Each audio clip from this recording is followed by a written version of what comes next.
प्रिय दोस्तों, ASP.NET C# programming part 2 में आपका फिर से स्वागत है। दोस्तों, पार्ट 1 में हमने डिस्कस किया था कि ASP.NET क्या होता है, ASP.NEट की हिस्ट्री क्या है, इसके फीचर्स क्या है और ASP.NEट C# में प्रोग्रामिंग करने के लिए कौन कौन से टूल्स की आवश्यकता होती है। हमने ये भी डिस्कस किया था कि IIS सर्वर क्या होता है, .NET फ्रेमवर्क क्या होता है और विजुअल स्टूडियो में कौन कौन से लैंग्वेजेस में हम प्रोग्रामिंग कर सकते हैं। तो ये सारा हमने पार्ट 1 में डिस्कस किया था। आइए हम आगे चलते हैं और ASP.NET C# में हमारा फर्स्ट वेब पेज बनाते हैं। तो वेब पेज बनाने के लिए सबसे पहले हम विजुअल स्टूडियो स्टार्ट करते हैं और जैसा कि आप देख रहे हैं, इसमें कम्युनिटी एडिशन ऑलरेडी इंस्टॉल्ड है मेरे कंप्यूटर पे और ये पेज खुल गया और इसमें ये कई सारे ऑप्शन आ रहे हैं, जैसे क्लोन रिपोजिटरी, ओपन ए प्रोजेक्ट और सॉल्यूशन, ओपन ए local folder, create new project और इसमें एक और ऑप्शन आ रहा है कंटिन्यू विदाउट कोड। तो चूंकि हमें नया वेब पेज बनाना है तो हम क्रिएट ए न्यू प्रोजेक्ट पे क्लिक करेंगे। अब ये देखिए, यहाँ पे कई सारे ऑप्शन दिख रहे हैं, तो हमें जिस तरह का भी प्रोजेक्ट बनाना हो वो प्रोजेक्ट हम बना सकते हैं।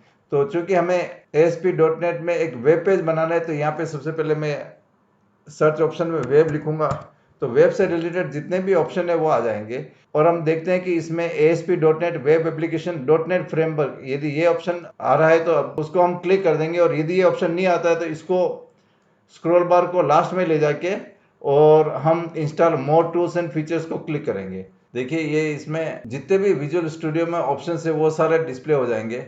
इसमें हमारा ASP.NEट एंड वेब डेवलपमेंट ये ऑलरेडी इंस्टॉल बता रहा है और यदि ये इंस्टॉल नहीं है तो हम इसको क्लिक करके यहाँ पे इंस्टॉल कर सकते हैं।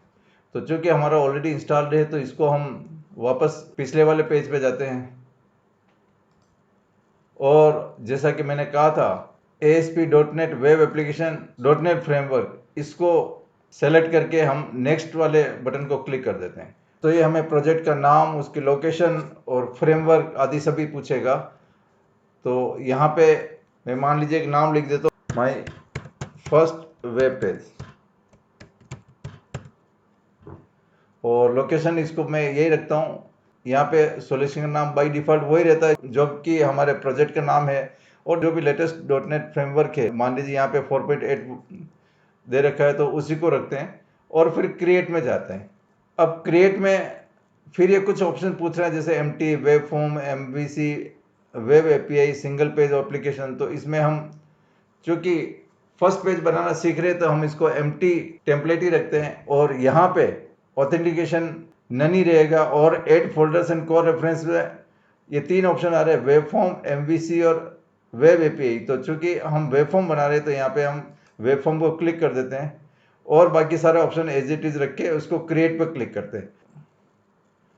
थोड़ा समय लगेगा और ये हमारा प्रोजेक्ट बन जाएगा। अब देखिए, ये माई फर्स्ट वेब पेज के नाम से ये प्रोजेक्ट बन गया है।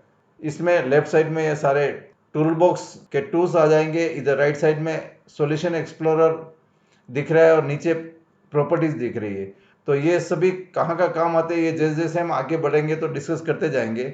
अभी के लिए हमारा जो ये प्रोजेक्ट है इसमें हम एक वेब पेज को इंक्लूड कर देते हैं। तो एक वेब पेज ऐड करने के लिए हम इसको राइट क्लिक करते हैं और यहाँ पे ऐड पे जाके क्लिक करेंगे और इसमें न्यू आइटम को सेलेक्ट करेंगे। तो न्यू आइटम में हमें कई सारे ऑप्शन आ रहे हैं, तो इसमें हम वेब फॉर्म पे जाके यहाँ पे वेब फॉर्म को सेलेक्ट करके यहाँ पे इसका नाम भी चाहे तो चेंज कर सकते हैं, नहीं तो वही रखेंगे। तो मान लीजिए बाय डिफॉल्ट नाम आ रहा है वेब फॉर्म 1.ASPX, तो हम यही नाम रख देते हैं और इसको ऐड कर देते हैं। तो ये देखिए, थोड़ी देर में ये पेज हमारा ऐड हो जाएगा। ये पेज ऐड हो गया, वेब फॉर्म 1.ASPX। और चूंकि हमने एम्प्टी वेब फॉर्म को ऐड किया था तो अभी हमारे इस पेज पे डिज़ाइन में कुछ भी नहीं दिख रहा है। अब इसी के सोर्स वाले पोर्शन पे जाएंगे तो ये कुछ कोडिंग है जो बाय डिफ़ॉल्ट जब भी हम वेब पेज बनाएंगे तो ये अपने आप आ जाती है। चलिए हम वापस डिज़ाइन में जाते हैं और कुछ कंट्रोल्स और टूल्स इसमें ऐड करके देखते हैं कि ये हमारा फर्स्ट वेब पेज बनाना कितना आसान है। तो सबसे पहले मैं एक लेबल को ड्रैग करके यहाँ पे ड्रॉप कर देता हूँ और इसी की प्रॉपर्टीज में जाके यहाँ पे जो टेक्स्ट प्रॉपर्टीज है यहाँ पे इसमें लिख देता हूँ मैं, enter your first name, enter your first name.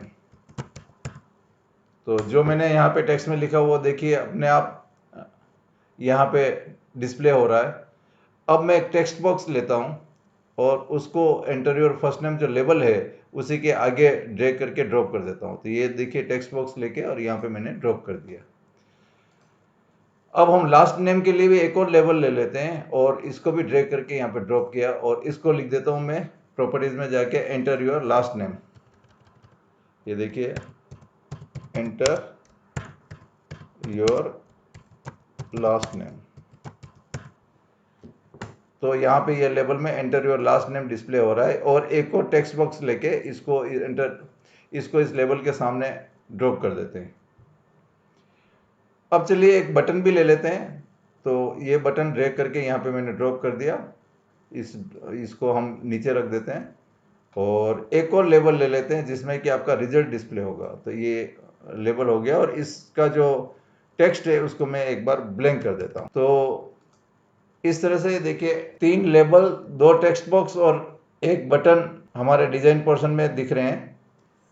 अब चलिए इस बटन का नाम भी चेंज कर देते हैं। इसको क्लिक करके और यहाँ पे टेक्स्ट में मैं लिख देता हूँ बटन के बजाय क्लिक मी। तो जो मैं नाम दूंगा वही आ जाएगा। अब हम थोड़ी सी कोडिंग भी कर लेते हैं।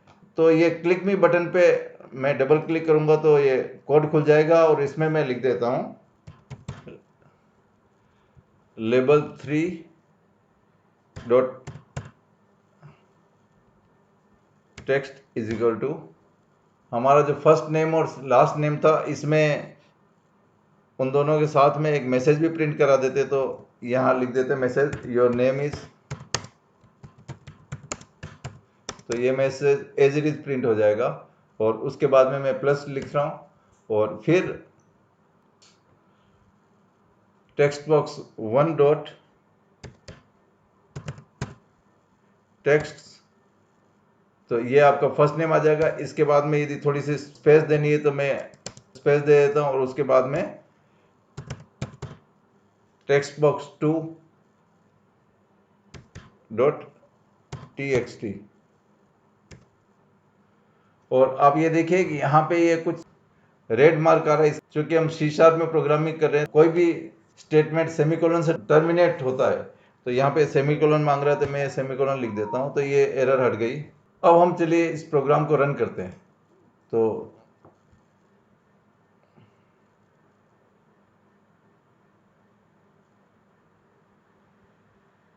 ये आपका HTTPS लोकल होस्ट और ये कुछ नंबर आएगा और वेब फॉर्म 1 जो हमने बनाया था .aspx ये डिस्प्ले हो रहा है।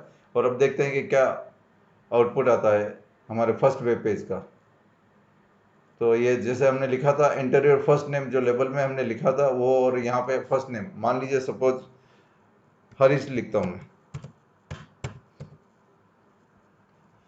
और लास्ट नेम में शर्मा। और मैं जो क्लिक करूंगा तो इसमें ये आ गया your name is Harish Sharma. तो योर नेम इज ये हमने as it is inverted commas में फिक्स टेक्स्ट लिखा था और हरीश ये टेक्स्ट बॉक्स 1 से लिया और शर्मा टेक्स्ट बॉक्स 2 से लिया है। और बीच में जो स्पेस है वो हमने स्पेस, यदि हम प्रोग्रामिंग में जाएंगे वापस तो देखेंगे कि ये जो स्पेस दिया है वो स्पेस वहाँ पे डिस्प्ले हो रहा है।